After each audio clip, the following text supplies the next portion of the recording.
This has been one of the biggest and most active trade deadlines the NBA has seen in quite some time, and for once, pretty much every big name that was rumored to be on the move is actually getting moved. All of a sudden, things around the league look pretty different, and teams have new stars that need to get acclimated into their lineups, which will make for an incredibly exciting close to the season. Today, we'll be taking a look at the biggest trades that have happened this week before the trade deadline, and we'll be grading all of them. Some teams pulled off highway robbery, and others came off looking a bit desperate, so with that, let's begin.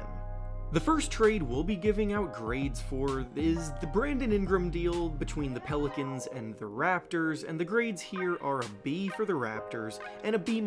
for the Pelicans. This trade isn't really a home run for either side, but it also has clear benefits for both sides. Both teams came away with clear value, but neither were taken advantage of by the other. For the Pelicans, their grade is where it is because they put themselves in this situation to begin with by holding Ingram as long as they did, watching his value dwindle the whole time, especially with the fact that they knew they weren't going to be offering him the contract extension that he will be looking for this summer when his contract expires and he becomes a free agent. They did still manage to get a first-round pick in the deal, which is always a plus for an expiring contract, but Bruce Brown also hits free agency after this year, and Kelly Olynyk won't really be sticking around long after that either. As for the Raptors, their grade is slightly higher because they are the ones landing the borderline all-star caliber player in the deal, where they didn't really have to give up that much to acquire him, but Ingram's looming free agency and the knowledge that they have to pay up big money to keep him long-term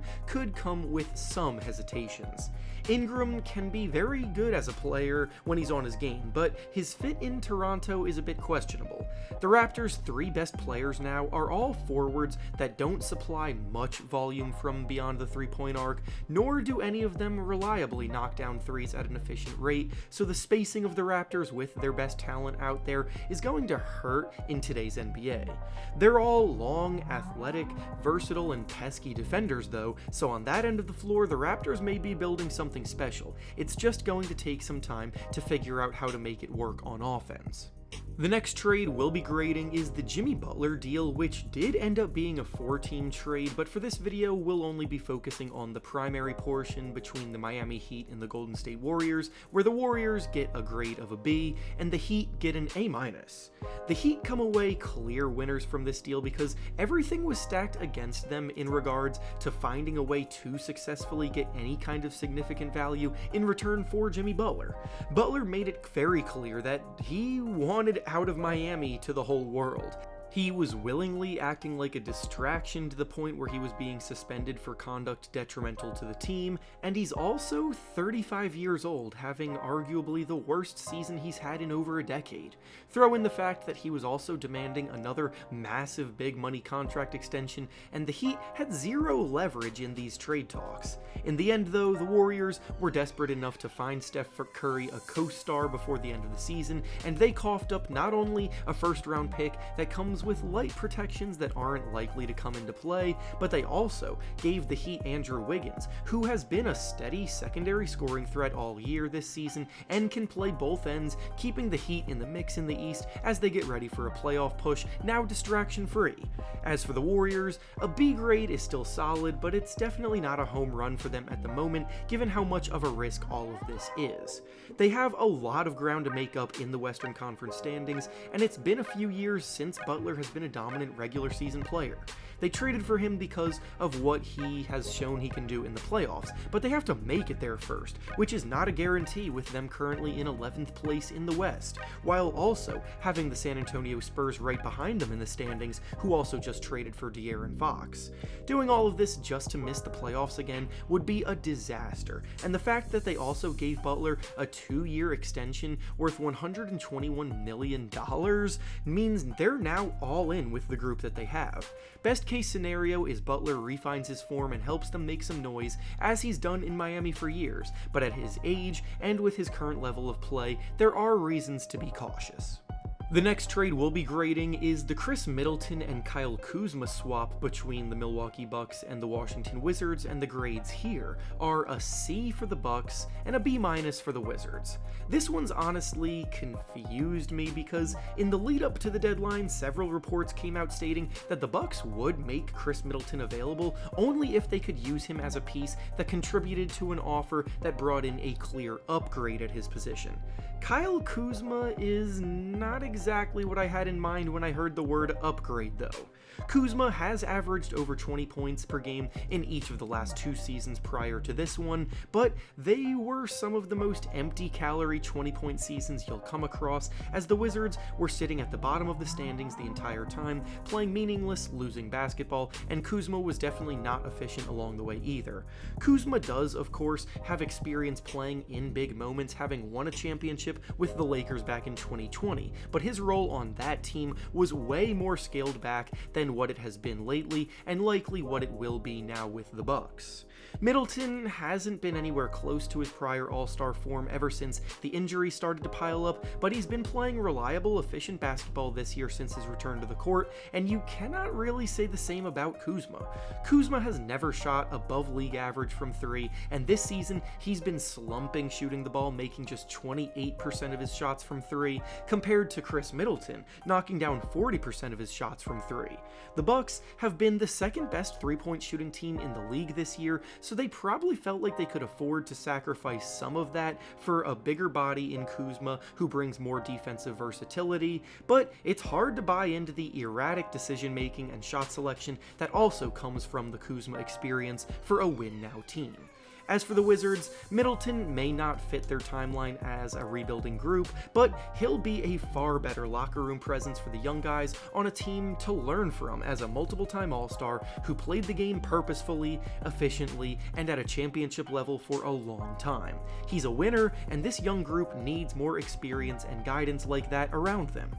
The next trade we'll be grading is the 3-teamer that saw De'Aaron Fox go to the Spurs and Zach LaVine go to the Kings, and the grades here are an A for the Spurs, a B for the Kings, and a D for the Bulls. The Spurs' main objective since the end of last season has been to find an all-star caliber point guard to pair with Victor Wembanyama for the long run. They brought in Chris Paul to be a veteran placeholder in the summer because no long-term solutions presented themselves, but when De'Aaron Fox requested a trade, the fit was just way too perfect and the opportunity was way too ideal to pass up on, so they pounced immediately and now have speed galore to put pressure on defenses and make the life of Wemby even easier. Going from playing in constant purgatory that is Sacramento basketball to now being teammates with one of the biggest freaks of nature talents the league has ever seen has to be a crazy feeling for Fox, and while the group does have an uphill climb to make the playoffs this season, it's not impossible, and realistically next season this is a group that could take a massive leap, similar to what the Rockets are doing this season.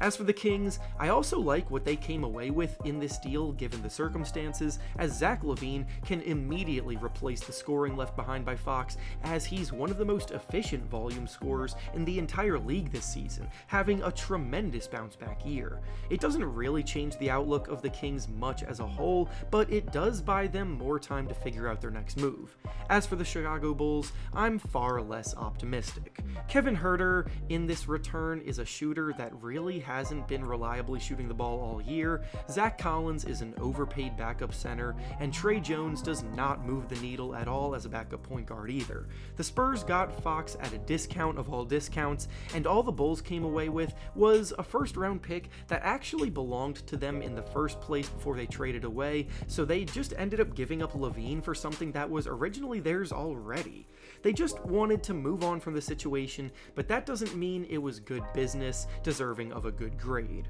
And finally, the last trade we'll be grading is the Luka Doncic for Anthony Davis swap that shocked the world, and the grades here are an A+ for the Lakers and an F for the Mavericks. The dust has now settled after a few days, and I'm sorry, but this trade still makes no sense. Luka Doncic is a 25-year-old superstar with a proven track record of playoff dominance, an NBA Finals appearance, elite production nobody at his age has ever replicated, and a competitive drive rarely seen nowadays. nowadays. You don't under any circumstances give that up if you're lucky enough to land someone like that in the draft. If a player like Luka wants to leave, you wait until they request a trade or they leave on their own volition in free agency. You do not, under any circumstances, actively seek out deals behind their back and then blindside them, the entire team, and the coaching staff out of nowhere. Then you factor in how the Mavericks general manager was actually made to look like an even bigger fool in the trade negotiations with the Lakers, with reports stating that he was talked out of requiring Dalton Connect and additional first-round draft picks to be included in the deal, which should have been the bare minimum starting point for a player of Luka's stature, and it just makes it look even worse for the Mavericks. Dallas is now in championship or bust mode in a stacked Western Conference, being led by two players in Kyrie Irving and Anthony Davis, who both have championship success as number 2 options, but neither have shown they can handle the reins of being a true number 1 on a championship team. As for the Lakers, I don't even need to go into detail about why this is the biggest home run they may have ever hit. They did not have a real answer for what they were going to do after LeBron James retired, and now they have the best possible answer. A 25-year-old superstar they can continue to build around just fell into their lap, which will keep them in contention for years to come. It still doesn't feel real, life is not fair, but the Lakers will gladly benefit from it. And with that being said, that's all I have for you today. Make sure to like the video, subscribe to the channel, and comment down below what you think about these trades. Thanks for watching, and I'll see you all next time.